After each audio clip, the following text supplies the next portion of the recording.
کچھ ایسی باتیں ہیں جو کہ ہمارے معاشرے کے اندر بہت زیادہ مشہور ہو چکی ہیں، حالانکہ دین سے، اسلام سے اس کا کوئی تعلق نہیں ہے، اور وہ دین کے نام پر اور اسلام کے نام پر ہی پھیلائی بھی جاتی ہیں، اور اس کا کوئی سورس نہیں ہے، کوئی سند نہیں ہے، صرف اس کا سورس ایک ہی ہے، اور وہ یہ ہے کہ میں نے زبان سے کہہ دی اور اگلے نے کان سے سن لی اور اس کے بعد پھر آگے پہنچا دی، پھر آگے پہنچا دی، اور یوں وہ پھیلتی چلی گئی۔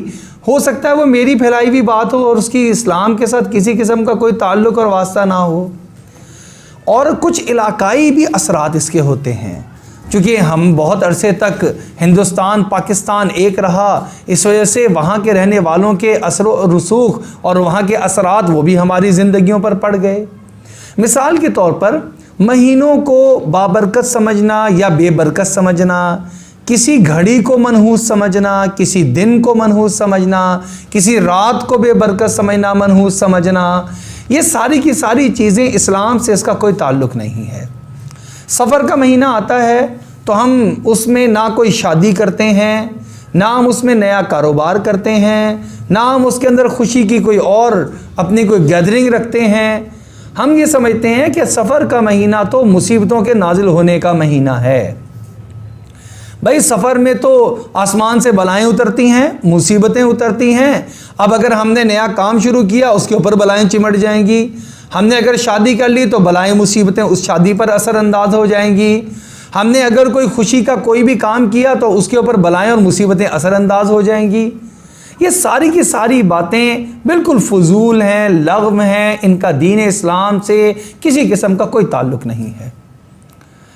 اسلام کے اندر تو یہ بات بتائی جاتی ہے کہ وقت اور گھڑی یہ تو ایک جیسی ہوتی ہیں، اصل ان میں بے برکتی یا نحوست انسان کے اعمال کی وجہ سے آتی ہے۔ یعنی ہم نے الٹا کر دیا، ہم کہتے ہیں میری زندگی میں پریشانیاں اس لیے آ رہی ہیں، میرے گھر میں اور میری زندگی میں نحوست اس لیے آ رہی ہے کہ یہ مہینہ منحوس چل رہا ہے، سفر کا مہینہ چل رہا ہے، محرم کا مہینہ چل رہا ہے، تو یہ سخت مہینے ہیں۔ حالانکہ قرآن پاک بتاتا ہے، اگر اس کا مطالعہ کریں، کہ معاملہ اس کے الٹ ہے۔ اللہ رب العزت ارشاد فرماتے ہیں، اعوذ باللہ من الشیطان الرجیم، ما اصاب من مصیبت فبما کسبت ایدیکم ویعفو عن کثیر۔ جو بھی تمہیں تکلیف پہنچتی ہے وہ تمہارے اپنے ہاتھوں کی اور اعمال کی وجہ سے پہنچتی ہے، تمہارے ہاتھوں کی کمائی ہوتی ہے، تمہارے اپنے اعمال ہوتے ہیں۔ وَيَعْفُو عَنْ كَثِيرٍ، اور بے شمار گناہوں کو اور بدعمالیوں کو تو اللہ ویسے ہی معاف فرما دیتے ہیں، اللہ ویسے ہی معاف فرما دیتے ہیں۔ اگر ہر انسان کی خطا پر اللہ سزا دینا شروع کر دیں تو اس روئے زمین پر کوئی ایک بھی جاندار باقی نہ بچے، کوئی ایک بھی پودا جو ہے وہ باقی نہ بچے، پانی کا ایک گھونٹ کسی کو میسر نہ آئے۔ لہذا اکثر کو تو اللہ معاف فرما دیتے ہیں، لیکن جو مصیبتیں آتی ہیں یہ انسان کے اپنے خود کیے ہوئے برے اعمال کی نحوست ہوا کرتی ہے۔ ظہر الفساد فی البر والبحر بما کسبت ایدی الناس، خشکی اور تری میں جہاں کہیں بھی کوئی تکالیف آتی ہیں، فساد برپا ہوتا ہے، وہ انسان کے ہاتھوں کی کمائی۔ اب انسان اپنے اعمال تو درست کرنا نہیں چاہتا، بلکہ کرنا کیا چاہتا ہے؟ بات کس پہ ڈال دیتا ہے؟ زمانے پر۔ بھئی زمانہ منحوس ہے، گھڑی منحوس ہے، میرے ستارے سختی میں چل رہے ہیں، کوئی اس چیز کی حقیقت نہیں ہے۔ اپنے اعمال درست کر لو، سارے کے سارے معاملات درست ہو جائیں گے۔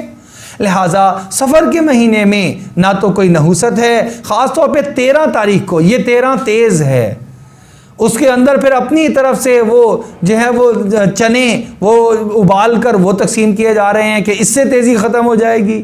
اس سے تیزی تھوڑی ختم ہوگی، وہ تو ہمیں اپنے اعمال درست کرنے پڑیں گے، جھوٹ چھوڑنا پڑے گا، دھوکہ دینا چھوڑنا پڑے گا، نمازی بننا پڑے گا، ہمارے ذمہ زکوٰۃ ہے وہ ادا کرنی پڑے گی۔ یہ ساری کی ساری نحوستیں دھلتی چلی جائیں گی۔ قرآن پاک کی تلاوت کرنی پڑے گی، ساری کی ساری تنگیاں دور ہوتی چلی جائیں گی، سارا کچھ یہ 13 تیز اور یہ ساری چیزیں ختم ہو جائیں گی۔ لہٰذا سفر کے مہینے میں شادی کرنا بھی جائز، نیا کاروبار کرنا بھی جائز، سفر کے مہینے میں خوشی منانا بھی جائز، جو خوشی منانے کے حدود ہیں اس کے اندر رہتے ہوئے خوشی منانا بھی جائز۔ اس کو ایسا نہیں سمجھنا چاہیے کہ بالکل یہ نحوست والا مہینہ ہے، یہ مشکل گھڑی ہے۔ اس قسم کی باتیں صرف اور صرف رسم و رواج کی وجہ سے ہماری زندگی میں آ گئی ہیں۔